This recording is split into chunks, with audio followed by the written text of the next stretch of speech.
अस्सलाम वालेकुम व्यूअर्स, मुझे कहते हैं सरदार। मैं यूट्यूब के चैनल सरदार व्लॉग्स के लिए वीडियोस बनाता रहता हूं और आज हम बात करेंगे कि बहुत सारे लोग पाकिस्तान, इंडिया से या फिर और किसी कंट्री से वो यहां पे आना चाहते हैं और एज फार्मासिस्ट काम करना चाहते हैं यूएई में। तो उनके लिए उनको यहाँ की जो लोकल हेल्थ जो अथॉरिटीज़ हैं उनसे जो है वो लाइसेंस लेना पड़ता है। यहाँ का लोकल लाइसेंस जो है वो लेना पड़ता है। तो उसके लिए क्या प्रोसीजर है या क्या प्रोसेस है, उसके ऊपर हम आज बात करेंगे डिटेल से कि वो लाइसेंस जो है कैसे हासिल किया जा सकता है, उसके लिए क्या क्या चीज़ें जो है वो रिक्वायर्ड होती हैं। दैन अभी आप आते हैं जो फर्स्ट स्टेप है, हमारा पहला जो स्टेप है उसके ऊपर हम बात करेंगे। अगर आप यहाँ पे मेरे ख्याल में तकरीबन 7 स्टेट्स हैं, उन 7 स्टेट्स के लिए अलग अलग से यानी जो लोकल हेल्थ अथॉरिटीज़ हैं। अभी अलैन के लिए अगर आपको अलैन में या अबू धाबी में आप काम करना चाहते हैं तो आपको हाथगज जो लाइसेंस है वो लेना पड़ेगा। अगर आप दुबई में काम करना चाहते हैं एज फार्मासिस्ट, दैन आपको DHA से लाइसेंस लेना पड़ेगा। एंड देन अगर आप रेस्ट ऑफ द स्टेट्स हैं, शारजा है, अजमान है, उमुल क्वीन है, फुजीरा है, रसूल खैमा है, अगर आपको वहाँ पे आप काम करने में इंटरेस्टेड हैं तो आपको MOH के पास जाना पड़ेगा। MOH के जो लाइसेंस है वो लेना पड़ेगा।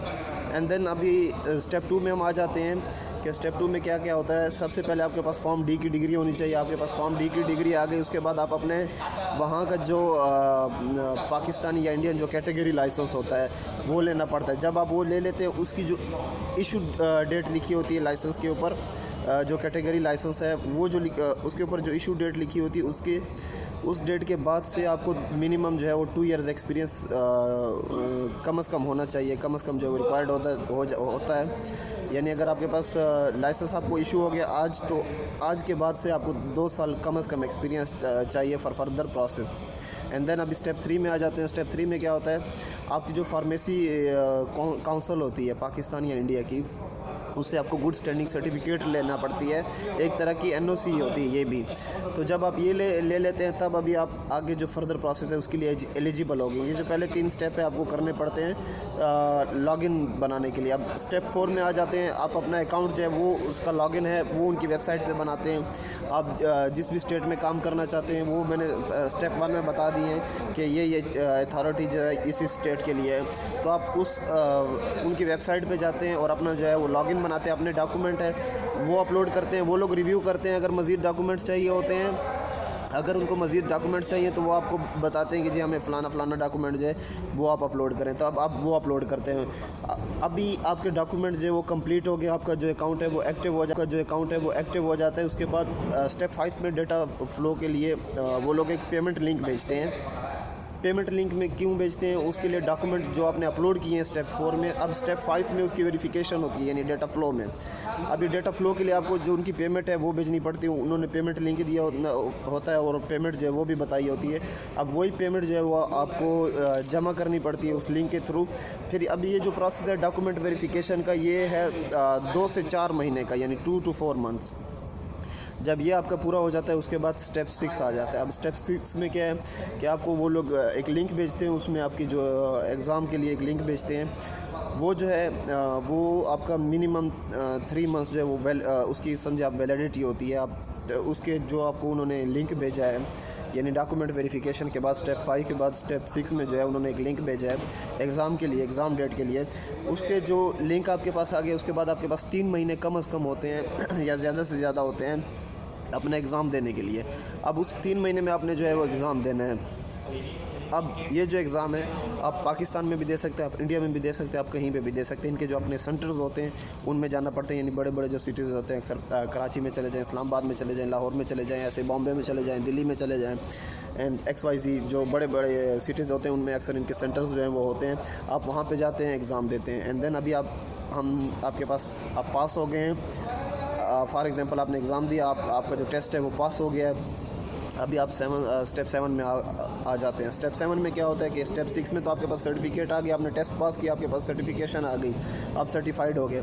अब लाइसेंस एक्टिव करना पड़ता है। लाइसेंस कैसे एक्टिव होता है, DHA एंड हाथ इनकी जो वैलिडिटी होती है वो 1 साल के लिए होती है, और जो MOH है उसकी वैलिडिटी 3 साल में होती है। अब ये वैलिडिटी क्या चीज़ है, ये क्यों होती है, लाइसेंस इस दौरानिए के अंदर आपको एक्टिव करना पड़ता है। यानी अगर आपके पास हाथ का लाइसेंस है या DHA का लाइसेंस है तो आपके पास कम से कम 1 साल है जो आपने टेस्ट पास किया, जो आपको सर्टिफिकेट मिली, उस लाइसेंस को एक्टिव करने के लिए आपको किसी भी फार्मेसी पे यहाँ में किसी भी फार्मेसी के साथ काम करना पड़ेगा। कोई भी फार्मेसी अगर आपको स्पॉन्सर करती है, आपके लाइसेंस पे वो काम करती है, आपके जो फार्मासिस्ट का लाइसेंस है उसकी बेस पे वो काम करने के लिए रेडी है और आपको स्पॉन्सर करती है, और आपके लाइसेंस की बेस पे जो वो जॉब जो है अपनी आगे लेके जाती है, देन आपका लाइसेंस जो है वो एक्टिव होता है। आपके पास कम से कम 1 साल होता है। अगर उस 1 साल में आपको कोई फार्मेसी जो है वो स्पॉन्सर कर देती है तो वेल एंड गुड,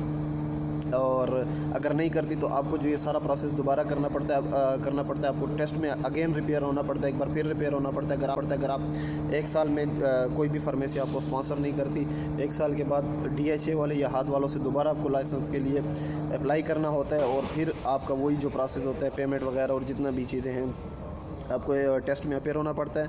और जब आप उस टेस्ट में अपेयर होते हैं, देन अगेन आपको वही प्रोसीजर जो फॉलो करना पड़ता है। फिर आपको फार्मेसी ढूंढनी होती है जॉब करने के लिए, या फिर कोई फार्मेसी आपको जो है स्पॉन्सर करने के लिए रेडी हो। अभी आते हैं MOH वाले। MOH वाले जो हैं वो लोग लकी हैं, उनके पास 3 साल होते हैं।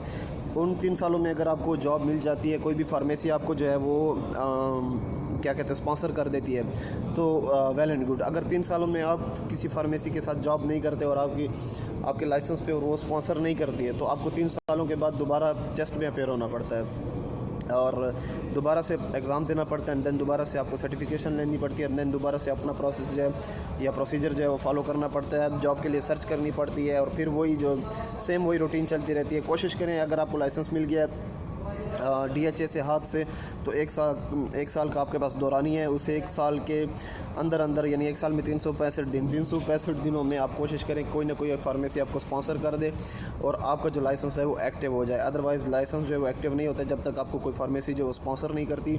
सेम जो MOH वालों के लिए 3 साल हैं। अगर MOH वाले किसी बंदे को अगर कोई भी फार्मेसी 3 साल के अंदर स्पॉन्सर कर देती है, आपका लाइसेंस जो है एक्टिव हो जाता है। अगर नहीं करती तो फिर जैसे मैंने कहा आपको दोबारा एग्ज़ाम में अपेयर होना पड़ता है। And thanks for watching. अगर वीडियो पसंद आई तो लाइक करें, शेयर करें और सब्सक्राइब कीजिए सरदार व्लॉग्स को। इंशाल्लाह मज़ीद वीडियोस भी आती रहेंगी। तब तक के लिए इजाज़त दीजिए। अल्लाह हाफ़िज़।